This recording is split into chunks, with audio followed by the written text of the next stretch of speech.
सकते हैं, पैसा से आप भोजन खरीद सकते हैं, पैसा से आप किसी का भूख नहीं खरीद सकते हैं। तो पैसा सब कुछ है, देखा जाए तो समय पर पैसा भी काम नहीं होगा। तो चाहे जेंट्स लोग अगर हो गई बात तब माताएं लोग आप लोग भी आइए और आप लोग भगवान राम को जन के हर दिए उतारे के बेरा बा आई आइए। अरे आ लड़कियां तने कौन आओ लड़कियां टूट ना पड़ेगी ये का कहते से कदे कहे ना दो गई एक ना ये दो गई लड़किया के बहनिया खाली आयल। आइए आइए आप लोग आइए, माताएं लोग आप लोग हल्दी को उतारेंगे। ये जो भाला के बाबुआ के तोरा हरदी अरे चढ़ाई रे डलक हे चढ़ाई रे डलक से के तोरा आया हो राम हरदी उतार से के तोरा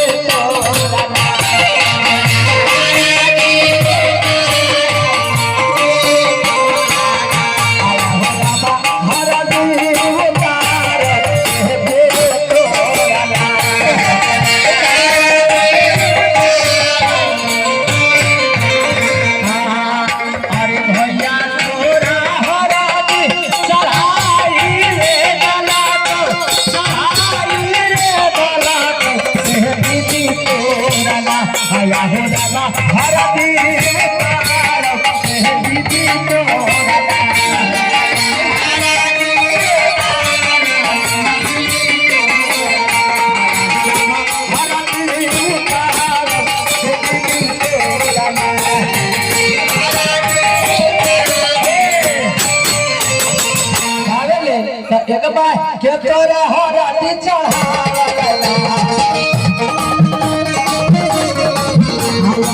के तोरा हो राती चढ़ावला एक बार के तोरा हो राती चढ़ावला तोरा हो राती चढ़ावला एक बार बाबा तोरा हो राती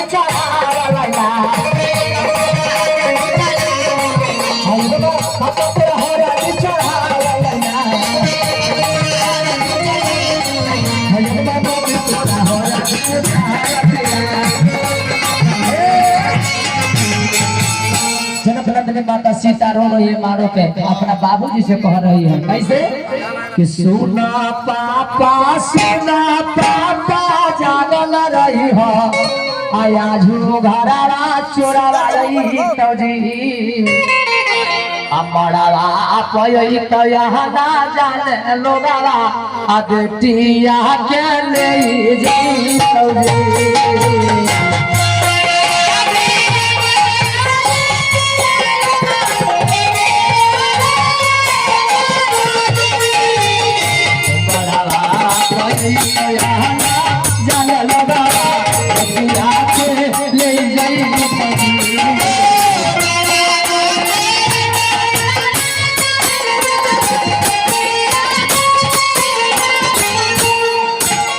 सुना भैया जागल रही राखल में खाना रही सुना भैया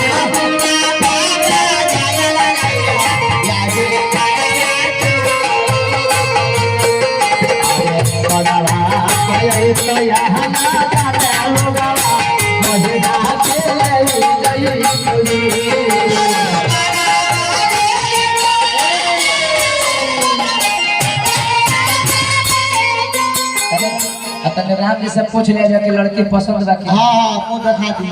राम जी लड़कियां पसंद हो कि नहीं पसंद है देर ना हो तो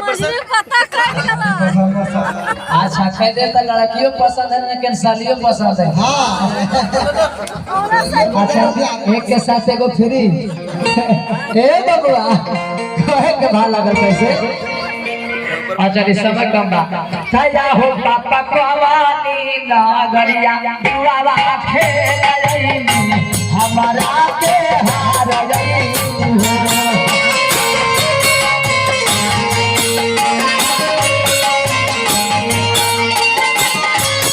छाया के बेटिया वाला नगरिया दुआवा